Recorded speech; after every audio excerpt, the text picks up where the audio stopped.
दोस्तों, मोदी और शाह इतना बौखला गए हैं कि देश के नेता विपक्ष, leader of opposition Rahul Gandhi के साथ उन्होंने वही अत्याचार किया जो कल इस देश के छात्रों के साथ किया।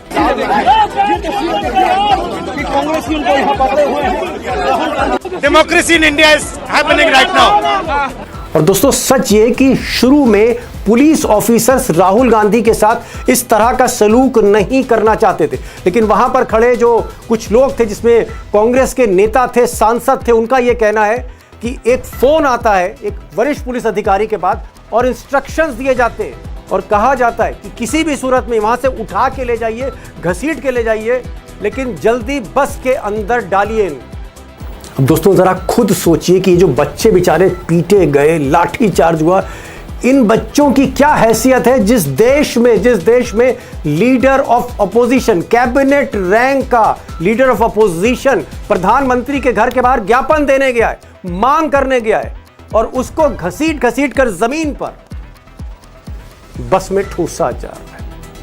और दोस्तों, बदसलूकी सिर्फ राहुल गांधी के साथ नहीं, नेता विपक्ष के साथ नहीं, उनकी जो बहन है, छोटी बहन प्रियंका गांधी सांसद है, वो भी उस धरने में थी। और ये धरना जो था वो बच्चों के लिए हो रहा था, जिन बच्चों की पिटाई हुई थी। महिला के साथ, प्रियंका गांधी के साथ भी बदसलूकी की, और ये तस्वीरें उसकी गवाह हैं।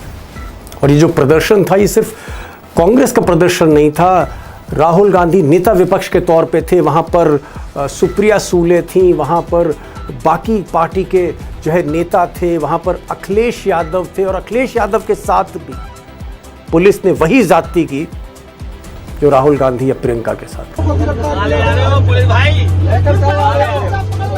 अब दोस्तों, क्या वजह थी कि राहुल गांधी को आज प्रधानमंत्री के आवास पर जाना पड़ा ज्ञापन देने के लिए, धरने पर बैठने पर वो मजबूर हो? ये बात तो मैं आपको बताऊंगा, लेकिन अब ये जो घटना है नेता विपक्ष के साथ ऐसी बदसलूकी, ये पाकिस्तान या अफ्रीका के किसी देश में होती है, हिंदुस्तान में 75 बरसों में ऐसा नहीं हुआ। और मैंने इसीलिए मोदी के सीनियर पूर्व वित्त मंत्री, देश के पूर्व विदेश मंत्री अटल बिहारी वाजपेयी के साथ काम करने वाले यशवंत सिन्हा को फोन लगाया और उनसे मैंने पूछा कि सर, ये हालत है इस वक्त बीजेपी की।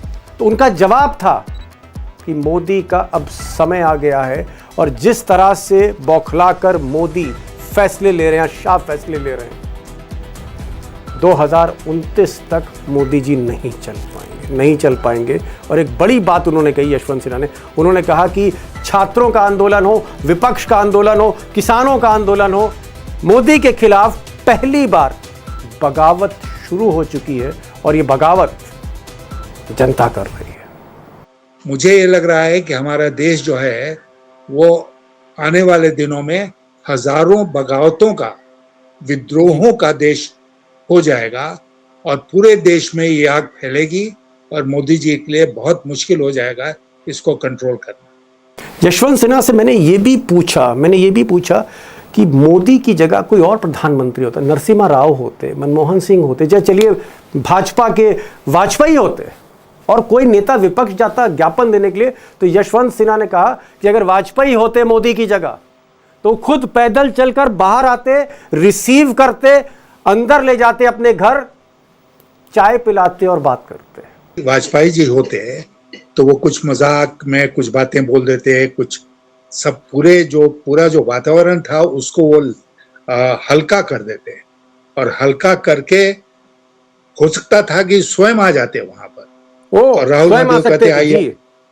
और खुद ले आ सकते थे वहां। राहुल गांधी को बोलते आइए, हम लोग अंदर चलते हैं, बैठ के बातें करते हैं। अब यशवंत सिन्हा ने बहुत कुछ कहा है, क्योंकि मोदी की रग रग से वाकिफ है, मोदी के सीनियर थे, बीजेपी को भीतर से समझते हैं। उनको सुनिएगा, जरूर सुनिएगा। लेकिन जो पहले सवाल मैंने किया था कि ऐसी कौन सी नौबत दोस्तों आ गई थी कि राहुल गांधी को, विपक्षी नेता को, इन सबको मोदी के दर तक पहुंचना पड़ा।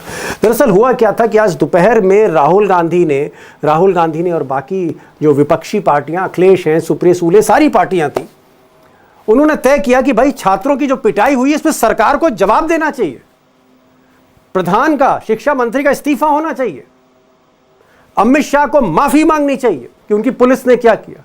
और इसको लेकर जब राहुल गांधी और विपक्षी नेता स्पीकर से मिलते हैं, स्पीकर के पास जाते हैं, ओम बिरला के पास, और कहते हैं कि इस पर बातचीत होनी चाहिए, हमें सरकार का जवाब चाहिए संसद में, तो ओम बिरला जो पूरे लोकसभा के बॉस है, प्रधानमंत्री से भी बड़े हैं लोकसभा के अंदर, वो क्या कहते हैं?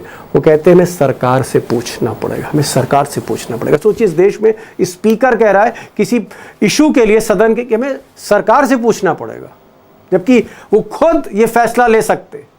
बिजनेस एडवाइजरी कमेटी, कानून कहता है कि यह फैसला सारी पार्टियों के साथ जो मीटिंग होती है बिजनेस एडवाइजरी कमेटी, उससे लेना चाहिए। और जब ये जवाब उन्होंने दिया, राहुल गांधी को टाला, विपक्षी नेताओं को टाला ओम बिरला ने, तो राहुल गांधी गए प्रधानमंत्री के बंगले जवाब मांगने की कि नीट पर बहस कराइए, जवाब दीजिए, प्रधान का इस्तीफा दीजिए। स्पीकर के पास गए हम एंड हमने कहा कि देखिए हम स्टूडेंट इशू पे डिस्कस करना चाहते हैं, और स्पीकर ने हमें कहा कि डिस्कशन के लिए उन्हें सरकार से पूछना है। तो एक तरफ मोदी न छात्रों की सुनते हैं, ना फिर वो कांग्रेस की सुनते हैं, ना नेता विपक्ष की सुनते हैं, ना विपक्षी पार्टियों की सुनते हैं, ना कोई अपोलॉजी, ना कोई माफी, ना कोई जवाबदेही, ना धर्मेंद्र प्रधान पर एक्शन, ना अमित शाह की कोई प्रतिक्रिया। जो भी पुलिस कर रही है। और जब उसका विरोध होता है, मोदी के दर तक नेता विपक्ष पहुंचते हैं, तो घसीट घसीट कर पुलिस की बस में बैठाया जाता है और थाने ले जाया जाता है, एक आम अभियुक्त की तरह।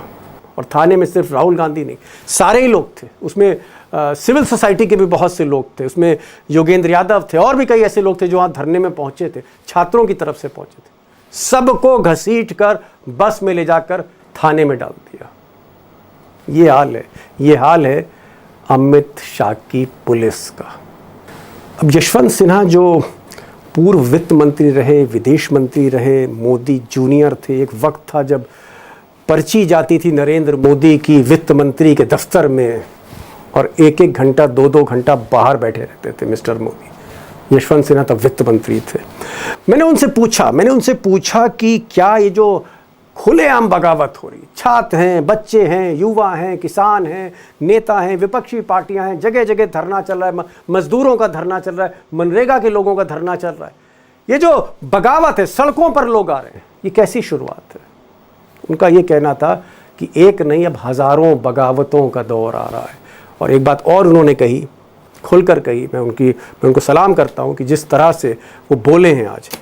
उन्होंने कहा कि मुझे लगता नहीं है कि 2029 तक मोदी कार्यकाल पूरा कर पाएंगे, यानी कहीं ना कहीं समय आ गया है मिस्टर मोदी का। सुनिए साहब, यशवंत सिन्हा साहब को सुनिए, one of the senior most politician and one of the most vocal and daring politician right now the country has. इससे बेखौफ आवाज किसी सीनियर नेता की आज की तारीख में हिंदुस्तान में नहीं है। जरूर सुनिए। सिन्हा साहब, एक चीज जानना चाहेंगे, हजारों बच्चों को लाठियां पड़ गई, बहुत से बच्चे राम मनोहर लोहिया अस्पताल में दाखिल हैं, लेकिन सरकार की कान पर जूं नहीं रेंग रही। और आज राहुल गांधी वो प्रधानमंत्री के आवास का घेराव करते हैं, एक ही डिमांड है कि भाई नीट पर, पेपर लीक पर बहस हो और धर्मेंद्र प्रधान का इस्तीफा हो। लेकिन सरकार धर्मेंद्र प्रधान का नाम लेते ही पूरी तरह से खामोश हो जाती है, कोई प्रतिक्रिया नहीं आती। क्या आपको लगता है कि धर्मेंद्र प्रधान बहुत ज़्यादा इम्पोर्टेंट है नरेंद्र मोदी के लिए, या नरेंद्र मोदी किसी भी कीमत पर झुकना नहीं चाहते, भले ही इस देश के बच्चे संसद का घेराव कर लें? नरेंद्र मोदी किसी भी कीमत पर झुकते हुए दिखना नहीं चाहते हैं। नरेंद्र मोदी ने 12 वर्षों में, या उसके पहले जो 12 वर्ष गुजरात में उन्होंने बिताए, उसका इतिहास उठाकर आप देखेंगे तो आप क्या पाते हैं उसमें कि एक बहुत स्ट्रॉन्ग लीडर की छवि उनकी बनाई गई। कृत्रिम ही थी, आर्टिफिशियल छवि थी, लेकिन बनाई गई कि बहुत ही स्ट्रॉन्ग लीडर है। और अब उस स्ट्रेंथ, वो जो ताकत थी, वो ताकत आज चैलेंज हो रही है। पहली बार 12 वर्षों में वो ताकत चैलेंज हो रही है। और इसलिए मोदी जी चूंकि झुकना जानते ही नहीं है, इसलिए इस बार भी नहीं झुकना चाहते हैं। और हर जगह कल जैसे उन्होंने बल प्रयोग करके छात्रों को तितर बितर किया, जिस तरह वो उठा के ले गए सोनम वांगचुक को, ठीक उसी तरह आज उन्होंने व्यवहार किया राहुल गांधी और उनको उठाकर वहां से ले गए। तो मुझे लग रहा है ना कि ये जो मुल्क हमारा है, ये एक प्रेशर कुकर की स्थिति में था। जैसे प्रेशर कुकर के अंदर प्रेशर बनता रहता है, वैसे धीरे धीरे करके हमारे मुल्क में ये प्रेशर बन रहा था। आज प्रेशर कुकर जो है अभी फटा नहीं है, अभी सीटी मार रहा है कि जल्दी अटेंड करो हमको, नहीं तो हम फट जाएंगे। और मोदी जी जो हैं वो बिल्कुल ही इससे अनजान नहीं, लेकिन इसकी चिंता नहीं करने वाले व्यक्ति साबित कर रहे हैं अपने को। और मैं एक बात और आपसे कहूं, क्योंकि ये फैल रहा है देश में, किसान भी अब जुड़ रहे हैं इसमें, तो एक अंग्रेजी में फ्रेज है ना, 1000 न्यूटीनीज, 1000 बगावत। मुझे ये लग रहा है कि हमारा देश जो है वो आने वाले दिनों में हजारों बगावतों का, विद्रोहों का देश हो जाएगा और पूरे देश में ये आग फैलेगी और मोदी जी के लिए बहुत मुश्किल हो जाएगा इसको कंट्रोल करना। जी।